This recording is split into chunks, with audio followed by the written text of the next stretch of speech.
लड़की अपने मंगेतर से शादी करने आई थी, लेकिन खुद को उसके अंतिम संस्कार में खड़ा पाया। उसकी सौतेली बहन ताने मारते हुए बोली, क्या अब तू लाश से शादी करेगी? लड़की ने बस एक झटका दिया और अचानक एक विशाल हाथी की मूर्ति गिर पड़ी, सीधा उसकी सौतेली बहन के पैर पर। वो दर्द से चीख उठी। तभी मोटरसाइकिलों पर सवार मौत के फरिश्ते वहां आ पहुंचे, आदमी की आत्मा लेने। लेकिन जैसे ही उन्होंने लड़की को देखा, वे एकदम जम गए। लड़की गर्जी, उठो! मौत के फरिश्ते डर के मारे कांप उठे, जल्दी से उसकी मौत की तारीख फिर से लिखी और डर कर भाग गए। लड़की ने अपने मृत मंगेतर को उठाया और आंखें बंद करके उसे चूमा।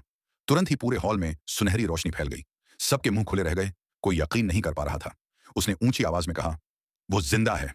लेकिन सबकी आंखों के सामने वो आदमी अब भी मरा हुआ था। सौतेली बहन ठंडी हंसी हंसकर बोली, लगता है बहुत ज्यादा ड्रामा देखकर पागल हो गई है।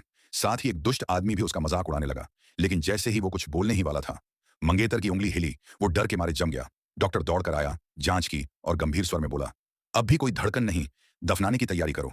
दुष्ट आदमी गुस्से में पागल हो गया। उसने अपने बॉडीगार्ड्स को आदेश दिया कि लड़की को पकड़ लो। लड़की रोते हुए बोली, हम बात कर सकते हैं, लड़ने की जरूरत नहीं। लेकिन किसी ने नहीं सुना। वो सब उस पर टूट पड़े। उसने अपने मंगेतर से माफी मांगी, फिर उसके ताबूत को सहारा बनाकर घूमते हुए एक जबरदस्त चाल चली और सभी बॉडीगार्ड्स को गिरा दिया। दुष्ट आदमी घबरा गया।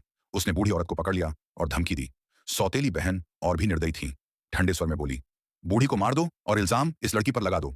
दुष्ट आदमी उत्साहित होकर आगे बढ़ा, लेकिन लड़की ने एक ही बार में उसे हवा में उड़ा दिया।